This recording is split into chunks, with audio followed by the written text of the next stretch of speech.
ನಮಸ್ಕಾರ ಸ್ನೇಹಿತರೆ, ನಾವು ಎಲ್ಲೇ ದುಡ್ಡನ್ನು ಉಳಿಸಬೇಕು ಅಂತ ಬಂದಾಗ, ಕೂಡಿಡಬೇಕು ಅಂತ ಬಂದಾಗ ತಲೆಗೆ ಬರೋ ಮೊದಲ ಪ್ರಶ್ನೆ ಏನು? ದುಡ್ಡಿಗೆ ಮೋಸ ಆಗಲ್ವಲ್ಲ, ರಿಟರ್ನ್ಸ್ ವಾಪಸ್ ಸಿಗುತ್ತಲ್ವಾ ಅಂತ. ಬೇರೆ ಕಡೆ ಬಿಡಿ, ನಮಗೊಂದು ಇನ್ಶೂರೆನ್ಸ್ ಮಾಡಿಸುವಾಗಲೂ ಕೂಡ ಇದೇ ರೀತಿ ಯೋಚನೆ ಬರುತ್ತೆ.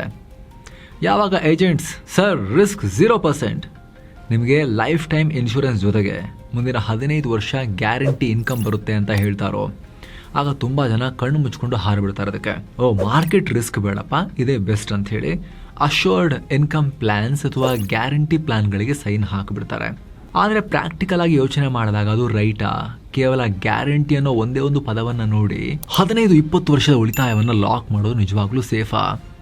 ನಿಮಗೆ ಗ್ಯಾರಂಟಿ ಅಂತ ಕೊಡ್ತಾ ಇರೋ ಫಿಕ್ಸೆಡ್ ಆದಾಯ ಫ್ಯೂಚರ್ನಲ್ಲಿ ನಿಮ್ಮ ಫ್ಯಾಮಿಲಿಗೆ ಆಸರೆ ಆಗುತ್ತಾ? ಅಥವಾ ನಿಮಗೆ ಗೊತ್ತೇ ಆಗದ ಹಾಗೆ ನಿಮ್ಮ ಹಣದ ಬೆಲೆಯನ್ನೇ ಕರಗಿಸಿಬಿಡುತ್ತಾ? ಅಸಲಿಗೆ ಏನಿದು ಅಶ್ಯೂರ್ಡ್ ಇನ್ಕಮ್ ಪ್ಲಾನ್? ಇನ್ಶೂರೆನ್ಸ್ ಮಾಡೋಕ್ಕೂ ಮುನ್ನ ಇದ್ರ ಬಗ್ಗೆ ಡೀಟೇಲ್ ಆಗಿ ತಿಳ್ಕೊಳ್ಳೋದು ಎಷ್ಟು ಮುಖ್ಯ. ನಿಜವಾಗ್ಲೂ ಇದರಿಂದ ಲಾಭ ಇದೆಯಾ? ಇದನ್ನು ಯಾರೆಲ್ಲ ತಗೋಬಹುದು? ಬನ್ನಿ ಈ ವಿಡಿಯೋದಲ್ಲಿ ಡೀಟೇಲ್ ಆಗಿ ಇದನ್ನು ಕಂಪ್ಲೀಟ್ ಅರ್ಥ ಮಾಡ್ಕೊಳ್ತಾ ಹೋಗೋಣ. ಇಲ್ಲಿ ಮೊದಲಿಗೆ ಅಶ್ಯೂರ್ಡ್ ಇನ್ಕಮ್ ಪ್ಲಾನ್ ಹೇಗೆ ಕೆಲಸ ಮಾಡುತ್ತೆ ಅನ್ನೋದನ್ನು ಬಹಳ ಸಿಂಪಲ್ ಆಗಿ ಅರ್ಥ ಮಾಡ್ಕೊಳ್ಳೋಣ.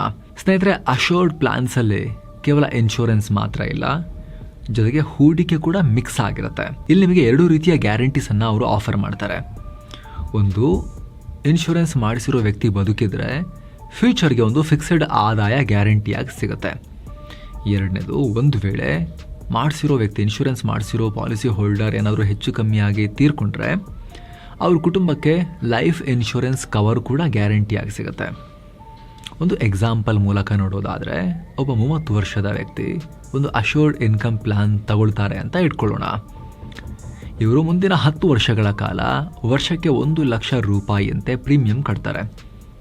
ಅಂದರೆ ಟೋಟಲ್ 10 ಲಕ್ಷ ಇನ್ವೆಸ್ಟ್ ಮಾಡಿದ್ರು. ನಂತರ ಪಾಲಿಸಿ ಟರ್ಮ್ ಎಂಡ್ ಆದಮೇಲೆ ಅವರಿಗೆ ಮುಂದಿನ 15 ವರ್ಷಗಳ ಕಾಲ ಪ್ರತಿ ವರ್ಷ ಒಂದು ಫಿಕ್ಸೆಡ್ ಅಮೌಂಟ್ ಗ್ಯಾರಂಟಿಯಾಗಿ ಸಿಗ್ತಾ ಹೋಗುತ್ತೆ.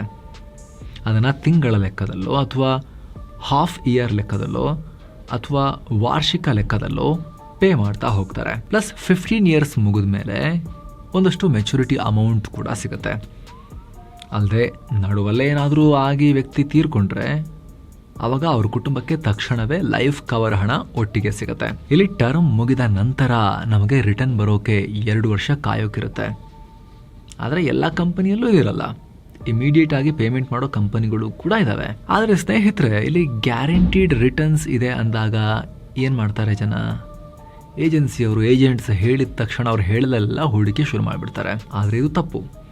ಇಲ್ಲಿ ನೀವು ಪೂರ್ತಿ ಮಾಹಿತಿಯನ್ನು ತಿಳ್ಕೊಂಡೇ ನೀವು ಡಿಸಿಷನ್ ಮಾಡಬೇಕು. ಆಮೇಲೆ ಅಲ್ಟಿಮೇಟ್ಲಿ ನೀವೇ ಡಿಸಿಷನ್ ಮೇಕರ್. ಆದರೆ ಪೂರ್ಣ ಮಾಹಿತಿ ನಿಮಗಿರಬೇಕು.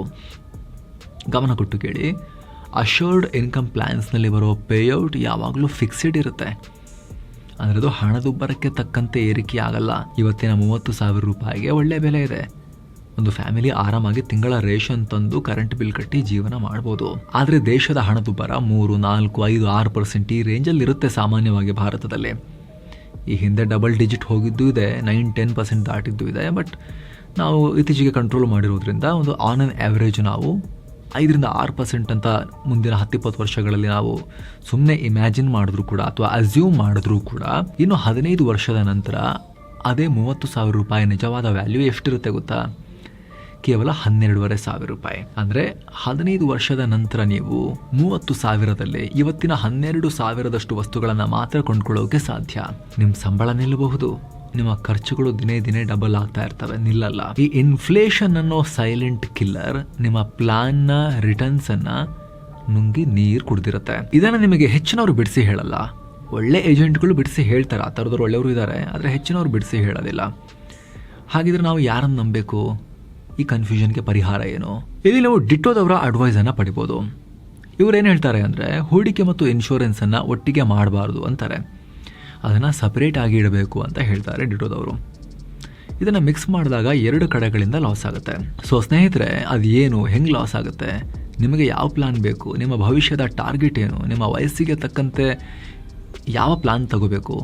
ಈ ರೀತಿ ಇನ್ಶೂರೆನ್ಸ್ಗೆ ಸಂಬಂಧಪಟ್ಟ A to Z ನಿಮಗೆ ನಾಲೆಜ್ ಕೊಟ್ಟು ಗೈಡ್ ಮಾಡೋದೇ ಡಿಟೋದವರ ಕೆಲಸ. ಅಲ್ಲಿ IRDAI ಸರ್ಟಿಫೈಡ್ ಇನ್ಶೂರೆನ್ಸ್ ಅಡ್ವೈಸರ್ಸ್ ಇರ್ತಾರೆ. ಇವರಿಗೆ ಗೂಗಲ್ನಲ್ಲಿ 4.9 ಸ್ಟಾರ್ ರೇಟಿಂಗ್ ಇದೆ ಔಟ್ ಆಫ್ 5.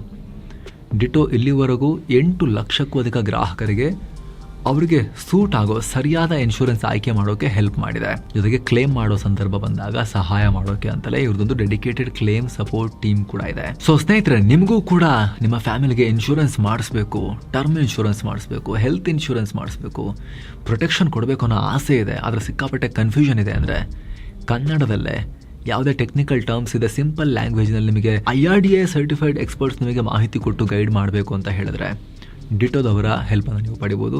ವಿಡಿಯೋ ಕೆಳಗಡೆ ಡಿಸ್ಕ್ರಿಪ್ಷನ್ ಮತ್ತು ಪಿನ್ ಮಾಡಿರೋ ಕಾಮೆಂಟ್ನಲ್ಲಿ ಅವರ ಲಿಂಕ್ ಇದೆ. ಆಸಕ್ತರು ಕ್ಲಿಕ್ ಮಾಡಿ ನೀವು ಫ್ರೀ ಇರೋ ಟೈಮ್ಗೆ ನೀವು ಅಲ್ಲಿ ಸ್ಲಾಟನ್ನು ಬುಕ್ ಮಾಡಿಕೊಂಡು ಅವರೊಂದಿಗೆ ನೇರವಾಗಿ ಕಾಲ್ನಲ್ಲಿ ಮಾತನಾಡ್ಬೋದು, ಅಥವಾ ನೀವು ಅವರೊಂದಿಗೆ ವಾಟ್ಸಪ್ನಲ್ಲೂ ಕಮ್ಯುನಿಕೇಟ್ ಮಾಡ್ಕೋಬೋದು. ಆಸಕ್ತರು ಮಿಸ್ ಇಲ್ಲದೆ ಲಿಂಕನ್ನು ಚೆಕ್ ಮಾಡಿ ಫ್ರೀ ಕನ್ಸಲ್ಟೇಷನನ್ನು ನೀವು ಬುಕ್ ಮಾಡ್ಕೋಬೋದು. ಯಾವುದೇ ಚಾರ್ಜಸ್ ಇರಲ್ಲ ಈ ಪ್ರೀಮಿಯಂ ಇನ್ಶೂರೆನ್ಸ್ ಅಡ್ವೈಸ್ಗೆ. ಈಗ ನಾವು ವಿಡಿಯೋದಲ್ಲಿ ಕಂಟಿನ್ಯೂ ಮಾಡೋದಾದರೆ, ಹಣದುಬ್ಬರದಿಂದ ಎಷ್ಟೆಲ್ಲ ಮೈನಸ್ ಪಾಯಿಂಟ್ ಇದ್ರೂ ಕೂಡ ಲಕ್ಷಾಂತರ ಜನ ಇವತ್ತೂ ಕೂಡ ಈ ಅಶೋರ್ಡ್ ರಿಟರ್ನ್ಸ್ನ ಪ್ಲ್ಯಾನ್ಸನ್ನು ಬೈ ಮಾಡ್ತಾರಲ್ಲ. ಏನಕ್ಕೆ ಅಶೋರ್ಡ್ ಇನ್ಕಮ್ ಪ್ಲ್ಯಾನ್ಸನ್ನು ಯಾಕೆ ಬೈ ಮಾಡ್ತಾರೆ? ಬೆನಿಫಿಟ್ಸ್ ಏನಿದ್ರಲ್ಲಿ ಅದನ್ನು ನೋಡ್ತಾ ಹೋಗೋಣ ಸ್ನೇಹಿತರೆ. ಕೆಲವೊಂದು ಬೆನಿಫಿಟ್ಸ್ ಕೂಡ ಇದಾವೆ. ಆಗಲೇ ಹೇಳಿದ ಹಾಗೆ ಪಾಲಿಸಿ ಹೋಲ್ಡರ್ ಮೃತಪಟ್ಟರೆ ಫ್ಯಾಮಿಲಿಗೆ ಲೈಫ್ ಕವರ್ ದುಡ್ಡು ಸಿಕ್ಬಿಡುತ್ತೆ. ಯಾವ ಪ್ಲಾನ್ ತಗೊಂಡಿದ್ದೀರಾ ಅನ್ನೋದ್ರ ಆಧಾರದ ಮೇಲೆ ನಿಮ್ಮ ಸಮ್ ಅಶೋರ್ಡ್ ಹಣ ಹಾಗೂ ಗ್ಯಾರಂಟಿ ಬೋನಸ್ ಹಣ ಒಟ್ಟಿಗೆ ಫ್ಯಾಮಿಲಿಯ ಕೈಗೆ ಸೇರುತ್ತೆ. ಇನ್ನೊಂದು ಲೋನ್ ಅಗೇನ್ಸ್ಟ್ ಪಾಲಿಸಿ. ಒಮ್ಮೆ ಪಾಲಿಸಿಗೆ ಸರೆಂಡರ್ ವ್ಯಾಲ್ಯೂ ಬಂದ ಮೇಲೆ ದಿಢೀರಂತ ದುಡ್ಡಿನ ಅವಶ್ಯಕತೆ ಬಿದ್ದರೆ ಅದರ ಮೇಲೇನೆ ಲೋನ್ ಕೂಡ ಪಡಿಬೋದು. ಪ್ರತಿ ವರ್ಷ ಇದರ ಸರೆಂಡರ್ ವ್ಯಾಲ್ಯೂ ಎಷ್ಟಿರುತ್ತೆ ಅನ್ನೋದು ಬೆನಿಫಿಟ್ ಇಲ್ಲಸ್ಟ್ರೇಷನ್ನಲ್ಲಿ ಕ್ಲಿಯರ್ ಆಗಿ ಕೊಟ್ಟಿರ್ತಾರೆ. ಇನ್ನೊಂದು ಟ್ಯಾಕ್ಸ್ ಬೆನಿಫಿಟ್. ಹಳೆಯ ಟ್ಯಾಕ್ಸ್ ರೆಜಿಮ್ ಪ್ರಕಾರ, ಓಲ್ಡ್ ಟ್ಯಾಕ್ಸ್ ರೆಜಿಮ್ ಪ್ರಕಾರ ನೀವು ಕಟ್ಟೋ ಪ್ರೀಮಿಯಂಗೆ ಇನ್ಕಮ್ ಟ್ಯಾಕ್ಸ್ ಆ್ಯಕ್ಟ್ನ ಸೆಕ್ಷನ್ 80C ಅಡಿಯಲ್ಲಿ ಟ್ಯಾಕ್ಸ್ ಬೆನಿಫಿಟ್ ಸಿಗುತ್ತೆ. ಹಾಗೆ ಕಡೆಗೆ ಬರೋ ಮೆಚುರಿಟಿ ಹಣ ಕೂಡ ಸೆಕ್ಷನ್ 10(10)D ಅಡಿಯಲ್ಲಿ ಟ್ಯಾಕ್ಸ್ ಫ್ರೀ ಆಗಿರುತ್ತೆ. ಜೊತೆಗೇನದು ಮುಖ್ಯವಾಗಿರೋ ವಿಚಾರ ಅಂದರೆ ಕೇವಲ ಬೇಸಿಕ್ ಪ್ಲ್ಯಾನ್ ಮಾತ್ರ ಅಲ್ಲ, ಇದರೊಂದಿಗೆ ನೀವು ಎಕ್ಸ್ಟ್ರಾ ಪ್ರೊಟೆಕ್ಷನ್ ಕೂಡ ಆ್ಯಡ್ ಮಾಡ್ಕೋಬೋದು. ಉದಾಹರಣೆಗೆ accidental death benefit, critical illness rider ಅಥವಾ ಸ್ಟೆಪ್ ಅಪ್ ಇನ್ಕಮ್ ರೈಡರ್, ಹೀಗೆ ಬೇಕಾದ ಎಕ್ಸ್ಟ್ರಾ ರೈಡರ್ಸನ್ನು ಸೇರಿಸ್ಕೊಂಡು ಈ ಪ್ಲಾನ್ಗಳನ್ನು ಸ್ಟ್ರಾಂಗ್ ಮಾಡ್ಕೊಳ್ಳೋಕ್ಕೆ ಅವಕಾಶನೂ ಇರುತ್ತೆ. ಹಾಗಂತ ಈ ಪ್ಲಾನ್ ಎಲ್ರಿಗೂ ಸೂಕ್ತನಾ? ಡಿಟೋದವರ ಪ್ರಕಾರ ಎಲ್ರಿಗೂ ಸೂಕ್ತ ಅಂತಲ್ಲ. ಇಲ್ಲಿ ಕೆಲವರು ಏನು ಹೇಳ್ತಾರೆ, 20-25 ವರ್ಷದ ಯುವಕರಾಗಿದ್ದರೆ ನಾವು ಯಾಕೆ ಇಷ್ಟೆಲ್ಲ ಓಲ್ಡ್ ಸ್ಕೂಲ್ ಹೋಗೋಣ, ನಾವು ಸ್ವಲ್ಪ ರಿಸ್ಕ್ ತಗೋತೀವಿ, pure protection plan term insurance ಮಾಡಿಸ್ಕೊತೀವಿ, ಹೆಲ್ತ್ ಇನ್ಶೂರೆನ್ಸ್ ಮಾಡಿಸ್ಕೊತೀವಿ, ಸಾಕು, ಇನ್ಶೂರೆನ್ಸ್ ಅಷ್ಟಕ್ಕೆ ಸೀಮಿತ, ನಾವು ಮಿಕ್ಸ್ ಮಾಡಲ್ಲ ಹೂಡಿಕೆನ, ನಾವು ಮ್ಯೂಚುವಲ್ ಫಂಡು ಅಥವಾ ಎಕ್ಸ್ಪರ್ಟ್ಸ್ ಆಗಿದ್ದರೆ ಡೈರೆಕ್ಟ್ ಸ್ಟಾಕು ಅಥವಾ ಯಾವ್ದಾದ್ರು ಹೂಡಿಕೆ ಸಲಹೆಗಾರರ ಸಲಹೆ ತಗೊಂಡು ನಾವು ಸ್ಟಾಕ್ ಪೋರ್ಟ್ಫೋಲಿಯೋ ಬಿಲ್ಡ್ ಮಾಡ್ಕೊಳ್ತೀವಿ ಅಂತ ಕೆಲವರು ಹೇಳ್ತಾರೆ. ಅದು ಕೂಡ ತಪ್ಪಲ್ಲ, ಅವರವರ ಸೆಲೆಕ್ಷನ್, ಚಾಯ್ಸ್ ಅದು. ಆದರೆ ಯಾರಿಗೆ ಸ್ವಲ್ಪನೂ ರಿಸ್ಕ್ ತಗೊಳ್ಳೋಕೆ ಇಷ್ಟನೇ ಇರೋದಿಲ್ವೋ, ಯಾರಿಗೆ ಒಂದೇ ಪ್ಲಾನ್ನಲ್ಲಿ ಹೂಡಿಕೆನೂ ಸಿಗಬೇಕು, ಇನ್ಶೂರೆನ್ಸ್ ಕವರ್ ಆಗಬೇಕು, ಜಾಸ್ತಿ ದುಡ್ಡು ಹಾಕಕ್ಕೆ ಇಷ್ಟ ಇಲ್ಲ ಇದರಲ್ಲಿ ನನಗೆ, ಅಥವಾ ಇನ್ಕಮು ಕಮ್ಮಿ ಇದೆ ಅಂದರೆ ಅಂಥವರು ರಿಸ್ಕ್ ಅವರ್ಸ್ ಪೀಪಲ್, ಅಂದರೆ ರಿಸ್ಕ್ ಅಂದರೆ ದೂರ ಓಡೋರು, ಅವರಿಗೆ ಸೂಕ್ತ ಆಗ್ಬೋದು ಈ ರೀತಿ ಗ್ಯಾರಂಟೀಡ್ ಅಶ್ಯೂರ್ಡ್ ಇನ್ಕಮ್ ಪ್ಲ್ಯಾನ್ಸ್. ಯಾರು ತಮ್ಮ ರಿಟೈರ್ಮೆಂಟ್ ವಯಸ್ಸಿಗೆ ಹತ್ತಿರದಲ್ಲಿದ್ದಾರೋ ಹಾಗೂ ಸೇಫ್ ಆದಾಯ ಬೇಕು ನನಗೆ ರಿಟರ್ನ್ ಮುಖ್ಯ ಅಲ್ಲ ಅನ್ನೋರಿಗೆ, ಅವ್ರಿಗೂ ಕೂಡ ಇದು ಸೂಕ್ತ ಆಗ್ಬೋದು. ಅಥವಾ 10-15 ವರ್ಷದ ನಂತರ ಮಗುವಿನ ಎಜುಕೇಷನ್ಗೋ ಮದುವೆಗೋ ಇಂತಿಷ್ಟೇ ಅಮೌಂಟ್ ಗ್ಯಾರಂಟೀಡ್ ಆಗಿ ಬರಬೇಕು ಅನ್ನೋರಿಗೂ ಕೂಡ ಇದು ಯೂಸ್ ಆಗ್ಬೋದು. ಸೊ ಇದರಲ್ಲಿ ನೀವು ಯಾವ ಕ್ಯಾಟಗರಿಯಲ್ಲಿ ಬರ್ತೀರಿ ನೀವೇ ಡಿಸೈಡ್ ಮಾಡಿ. ಹೆಲ್ಪ್ ಬೇಕು ಅಂದರೆ ಆಗಲೇ ಹೇಳಿದಾಗ ಡಿಟೋದವರ IRDA ಸರ್ಟಿಫೈಡ್ ಎಕ್ಸ್ಪರ್ಟ್ಸಿಂದ ನೀವು ಅಡ್ವೈಸನ್ನು ಪಡ್ಕೊಂಡು ಮುಂದೆ ಡಿಸಿಷನ್ ಮಾಡ್ಬೋದು ಸ್ನೇಹಿತರೆ. ಆವಾಗಲೇ ಹೇಳಿದ್ದೀವಿ, ಲಿಂಕ್ ಡಿಸ್ಕ್ರಿಪ್ಷನ್ ಪಿನ್ ಮಾಡಿರೋ ಕಮೆಂಟ್ನಲ್ಲಿದೆ. ಆದರೆ ಡಿಸೈಡ್ ಮಾಡೋ ಮುನ್ನ ಒಂದು ಚೆಕ್ ಲಿಸ್ಟನ್ನು ನೀವು ನೋಡಲೇಬೇಕು, ಮಾಸ್ಟರ್ ಚೆಕ್ ಲಿಸ್ಟ್. ಮೊದಲನೇದು, ವಾಟ್ ಈಸ್ IRR ಅಂತ. ಏಜೆಂಟ್ಸ್ ಯಾವಾಗಲೂ ನಿಮಗೆ ನೀವು 10 ಲಕ್ಷ ಕೊಡಿ 20 ಲಕ್ಷ ಬರಂಗೆ ಮಾಡ್ತೀವಿ ಅಂತ ಟೋಟಲ್ ಅಮೌಂಟ್ ತೋರಿಸ್ತಾರೆ. ಆದರೆ ಇದರ IRR ಎಷ್ಟು ಅಂತ ನೀವು ಕೇಳಬೇಕು. ಮಾರ್ಕೆಟ್ನಲ್ಲಿ ಸದ್ಯಕ್ಕೆ 5.5%ನಿಂದ 7.5%ವರೆಗೆ IRR ಕೊಡೋ ಪ್ಲಾನ್ಗಳು ಇದ್ದಾವೆ. ಅದಕ್ಕಿಂತ ಕಮ್ಮಿ ಇದ್ರೆ ತಗೊಳಕ್ಕೆ ಹೋಗಬೇಡಿ, ವೇಸ್ಟ್. ಅಷ್ಟಾದರೂ ಇರಬೇಕು ಇವತ್ತಿನ ಇನ್ಫ್ಲೇಷನ್ ಸಿಚುವೇಷನಲ್ಲಿ. ಎರಡನೇದು, ಸರೆಂಡರ್ ವ್ಯಾಲ್ಯೂ ರೂಲ್ಸ್. ನಾನು 2 ವರ್ಷ ಪ್ರೀಮಿಯಂ ಕಟ್ಟಿ ಆಮೇಲೆ ನನಗೆ ಕಟ್ಟೋಕೆ ಆಗಲಿಲ್ಲ ಅಂದರೆ ಏನಾಗುತ್ತೆ ಅಂತ ನೀವು ಕೇಳಬೇಕು. ಹೆಚ್ಚಿನ ಪ್ಲಾನ್ಗಳಲ್ಲಿ ನೀವು ಕನಿಷ್ಠ 2 ಅಥವಾ 3 ವರ್ಷ ಪ್ರೀಮಿಯಂ ಕಟ್ಟಲೇಬೇಕು. ಅದಕ್ಕೂ ಮುನ್ನ ಕ್ಯಾನ್ಸಲ್ ಮಾಡಿದ್ರೆ ಒಂದೇ ಒಂದು ರೂಪಾಯಿ ಕೂಡ ವಾಪಸ್ ಬರಲ್ಲ. ಸೊ ಲಾಕ್ ಇನ್ ಪೀರಿಯಡ್ ಬಗ್ಗೆನೂ ಕಂಪ್ಲೀಟ್ ಆಗಿ ಮಾಹಿತಿ ಇರಲಿ. ಜೊತೆಗೆ ಆಗಲೇ ಹೇಳಿದ ಹಾಗೆ ಸ್ನೇಹಿತರೆ, ಇದೆಲ್ಲವನ್ನ ಕ್ಯಾಲ್ಕುಲೇಟ್ ಮಾಡಿ ನಿಮಗೆ ಗೈಡ್ ಮಾಡೋಕ್ಕೆ ಎಕ್ಸ್ಪರ್ಟ್ ಅಡ್ವೈಸ್ ಬೇಕು ಅಂದರೆ ನೀವು ಡಿಟೋದವರ IRDA ಸರ್ಟಿಫೈಡ್ ಎಕ್ಸ್ಪರ್ಟ್ ಸಲಹೆಯನ್ನು ಪಡಿಬೋದು.